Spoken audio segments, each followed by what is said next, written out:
মাজবাট মহাবিদ্যালয় তথা মাজবাট মহাবিদ্যালয়ৰ মহিলা কোষৰ তৰফৰ পৰা মই কওঁ যে আমাৰ সমাজৰ প্ৰতিগৰাকী নাৰীয়েই তেওঁলোকৰ সন্তানবিলাকক সুশিক্ষা দিয়ক, সুনীতি দিয়ক আৰু আধ্যাত্মিক শিক্ষা দিয়ক, যাতে আমাৰ সমাজৰ নাৰীবিলাক সুৰক্ষিত হয়। প্ৰত্যেকগৰাকী ল'ৰাৰে একজনী ভনীয়েক আছে, গতিকে অকল ৰক্ষা বন্ধনৰ দিনটো পালন কৰিলে নহয়, প্ৰত্যেকগৰাকী পুৰুষেই আমাৰ প্ৰত্যেকগৰাকী ভণ্টিক ৰক্ষা কৰিবৰ কাৰণে চেষ্টা কৰিব লাগিব।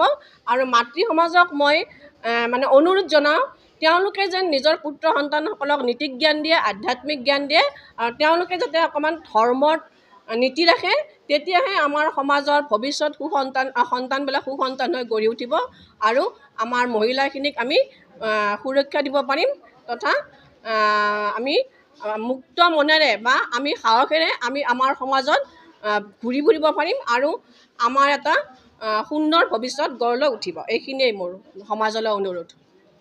আমি ধন্যবাদ জ্ঞাপন কৰিছোঁ। আমাৰ মাজবাট মহাবিদ্যালয়ৰ আজি সমূহ ছাত্ৰ ছাত্ৰীসকলে আমাৰ ইয়াত 8 আগষ্ট তাৰিখে যিটো ঘটনা হৈ গ'ল, লগতে আমাৰ মাজবাটতো আমি কিছুদিন আগতে ইয়াতে গম পালোঁ, কলেজৰ ঠিক ওচৰতে জঘন্য ঘটনা এটা হ'ল, ধৰ্ষণৰ ঘটনা। আৰু এনেকুৱা ধৰণৰ বিভিন্ন ঘটনা আমি বিভিন্ন প্ৰান্তৰ পৰা শুনি আছোঁ। গতিকে এনেকুৱা ধৰণৰ ঘটনাবিলাক বন্ধ কৰিব লাগে। ইয়াৰ বাবে উচিত আইনৰ ব্যৱস্থা কৰিব লাগে আৰু যাতে আইনৰ সুৰুঙা দি কোনো যাতে দোষীয়ে বাচি যাব নোৱাৰে, তেওঁলোকক লগে লগে ফাঁচি দিয়াৰ ব্যৱস্থা কৰিব লাগে। আৰু এনেধৰণৰ ব্যক্তিসকলক যদি এই দুষ্কৃতিকাৰীসকলক জীয়াই থাকিবলৈ দিয়া হয়, তেনেহ'লে আৰু দুষ্কৃতিসকল বাঢ়ি থাকিব। আৰু আমাৰ ছাত্ৰ ছাত্ৰীসকলে এই বিষয়ত যি পদক্ষেপ গ্ৰহণ কৰিছে, আমি তেওঁলোকক সহযোগিতাহে আগবঢ়াইছোঁ। গতিকে এটা সুন্দৰ পদক্ষেপ। আমাৰ ছাত্ৰ ছাত্ৰীসকলে এই বিষয়ত যি অনুপ্ৰাণিত হৈছে, সদায় তেওঁলোকে এনেকুৱা এটা মনোভাৱত আগবাঢ়ি যাওক।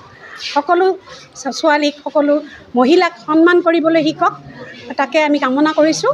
সকলো মহিলাই সকলো ল'ৰা ছোৱালীৰ বাবে মাতৃ, ভগ্নী আৰু তেওঁলোকৰ নিজৰ পৰিয়ালৰ মানুহ, গতিকে তেওঁলোকক সন্মান জনাওক, তাকে আমি কামনা কৰিছোঁ। আৰু সকলো ল'ৰা ছোৱালীলৈ আজিৰ এই অনুষ্ঠানটো তেওঁলোকে ইমান সুন্দৰভাৱে পৰিচালিত কৰাৰ কাৰণে ধন্যবাদ জনাইছোঁ। আমাৰ ফালৰ পৰা নমস্কাৰ জ্ঞাপন কৰিলোঁ যে সমগ্ৰ ভাৰতবৰ্ষত নাৰী নিৰ্যাতনৰ নিচিনা যিবোৰ ঘটনা ঘটি আছে, সেই ঘটনাত আমি মাজবাট মহাবিদ্যালয়ৰ ছাত্ৰ ছাত্ৰীসকলেও যথেষ্ট উদ্বিগ্ন হৈ পৰিছোঁ, যথেষ্ট চিন্তিত হৈ পৰিছোঁ। আৰু এনেধৰণৰ ঘটনা যাতে আমাৰ এই অঞ্চলত নহয়, তাৰ কাৰণে আজি আমাৰ মাজবাট মহাবিদ্যালয়ৰ ছাত্ৰ ছাত্ৰীসকলে এটি মৌন সমদল উলিয়াই মাজবাটত পৰিভ্ৰমণ কৰে আৰু জনসাধাৰণক সজাগ কৰি তোলাৰ কাৰণে এই প্ৰচেষ্টা হাতত লোৱা হৈছে। ইতিমধ্যে দেখা গৈছে যে ভাৰতবৰ্ষ এখন শান্তিপ্ৰিয় দেশ।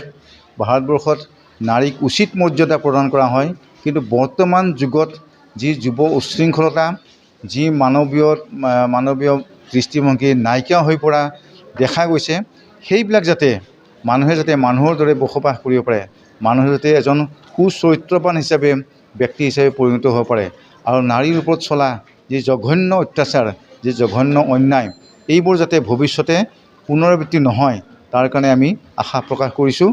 আৰু মই ভাবোঁ এই ক্ষেত্ৰত আমাৰ ছাত্ৰ ছাত্ৰীসকলেও এটা সজাগ ভূমিকা গ্ৰহণ কৰিব আৰু সমগ্ৰ এই বৃহত্তৰ মাজবাট অঞ্চলত যাতে প্ৰত্যেক ঘৰত এই বাণী গুচি যায় যে নাৰীক উচিত মৰ্যাদা দিয়ক, নাৰীয়ে সমান অধিকাৰ লাভ কৰক, আৰু নাৰীৰ যি সুৰক্ষা, সেই সুৰক্ষা নাৰীৰ উপৰিও পুৰুষসকলেও বহন কৰক।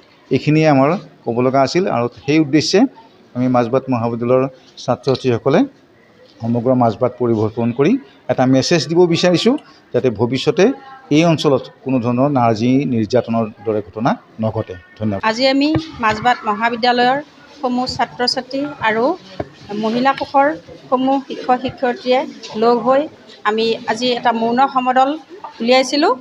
এই প্ৰতিবাদ মৌন সমদল উলিয়াইছিলোঁ আৰু এই সমদলৰ এটাই উদ্দেশ্য আছিল যে সঘনাই আমাৰ দেশখনত নাৰীৰ ওপৰত নানা ধৰণৰ অত্যাচাৰ, ধৰ্ষণ আৰু হিংসা হ'বলৈ ধৰি আছে, আৰু এইটো যাতে আমাৰ এই অঞ্চলত তেনেকুৱা ভৱিষ্যতে নহয়, তাৰ কাৰণে আমি আমাৰ ল'ৰা ছোৱালীখিনি সহায় সহযোগ পালোঁ। তেওঁলোকেও ইয়াত অংশগ্ৰহণ কৰিছে এই সমদলত।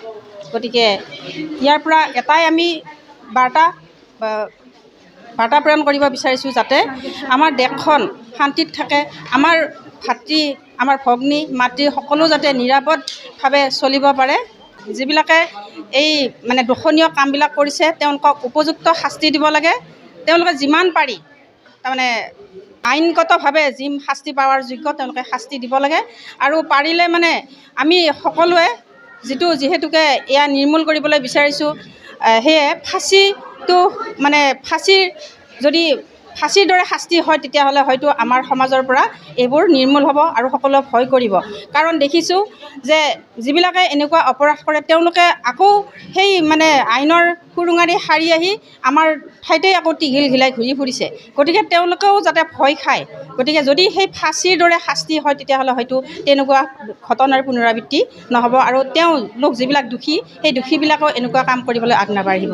নাই আমি যেতিয়া নহয় আমি সেইদিনাখনে আজি কেইদিন হৈছে এই 8 আগষ্টত সেই পশ্চিমবংগত এই যে মৌমিতা দেৱনাথক যি ধৰণে হত্যা কৰা হৈছে, আমাৰ গাৰলুম শিয়ৰি উঠাৰ ঘটনা সেইটো।